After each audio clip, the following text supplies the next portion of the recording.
ಆಮೇಲೆ ಎಲ್ಲಾರ್ಗೂ ಯಾರಿಗೂ ಗೊತ್ತಿಲ್ಲದೆ ಇರೋದು ಒಂದು ಮಾಡಿದೀರ ನೀವು.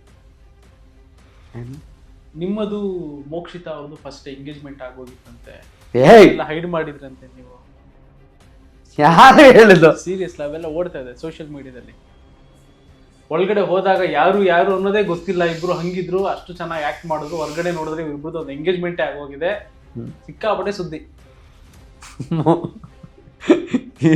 ಅದು ವೆಬ್ ಸೀರೀಸ್ ರೀ, ಆಕ್ಟಿಂಗ್ ಮಾಡಿರೋದು. ಅದನ್ನ ತಗೊಂಡು ಎಂಗೇಜ್ಮೆಂಟ್ ಆಗಿದೆ ಅಂದ್ರೆ ನನ್ನ ಹೆಂಡತಿ ಒಂದು ಪೊರ್ಕೆಲಿ ಹೊಡಿತಾಳೆ ನಂಗೆ.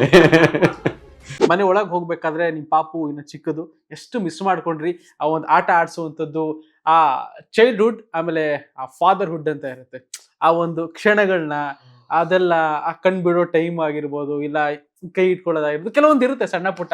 ಎಷ್ಟು ಮಿಸ್ ಮಾಡ್ಕೊಂಡ್ರಿ ಈ ಒಂದು 100+ ಡೇಸ್? ನಾನು ಹೇಳ್ದಂಗೆ ಬಿಗ್ ಬಾಸ್ ಕಾಲ್ ಬಂದಿದ್ದೆ ಅವಳು ಹುಟ್ಟಿದ ಮೇಲೆ. ಅವಳಿಲ್ಲೇ ನನಗೆ ಸಿಕ್ತು ಅನ್ನೋ ಥರ.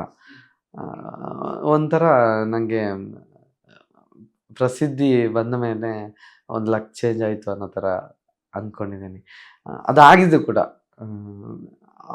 ಅವಳ ಜೊತೆ ನಾನು ಆ್ಯಕ್ಚುಲಿ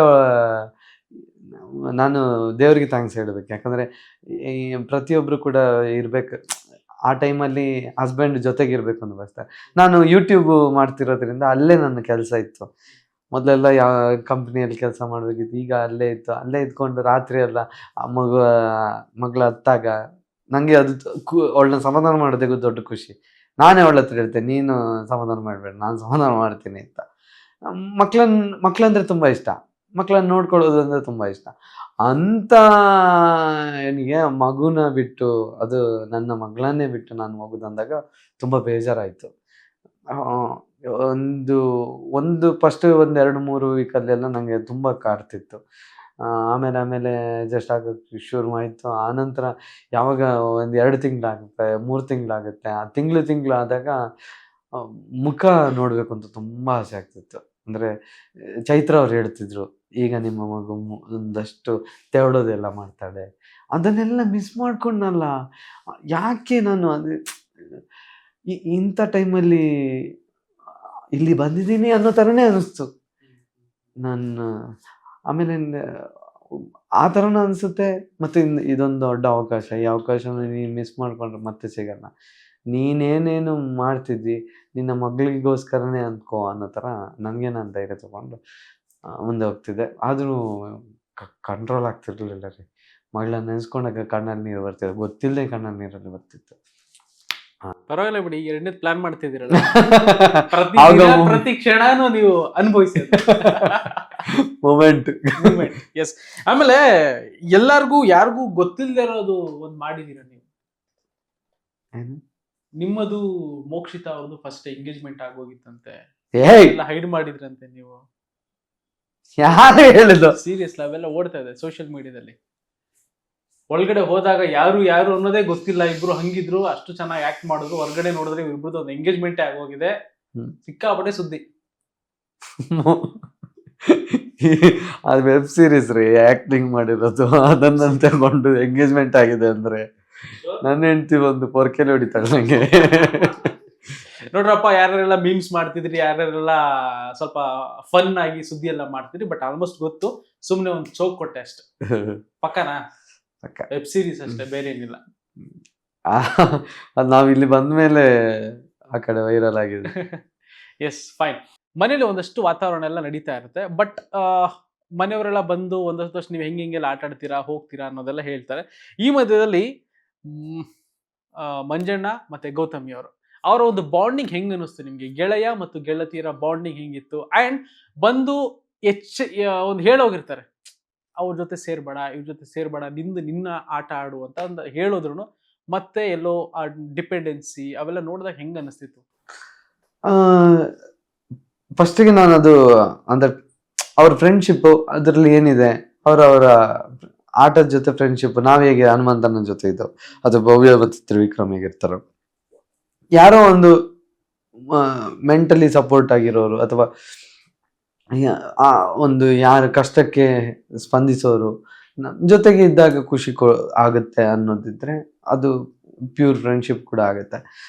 ಅಂಥದ್ದೇ ನಡೀತಾ ಹೋಗುತ್ತೆ. ಬಟ್ ಯಾವಾಗ ಮಂಜು ಅವರು ಚೂರು ಸ್ಲೋ ಡೌನ್ ಆಗ್ತದೆ, ವೀಕೆಂಡಲ್ಲಿ ಒಂದಷ್ಟು ಅವರಿಗೆ ಸಲಹೆಗಳು ಸಿಗ್ತದೆ, ಅದನ್ನ ರಿಸೀವ್ ಮಾಡ್ಕೋತಾರೆ ಅಂತ ಅನ್ಸುತ್ತೆ. ಬಟ್ ವೀಕಲ್ಲಿ ಸೋಲ್ತಾರೆ. ಈ ಥರನೇ ಆಗ್ತಿತ್ತು.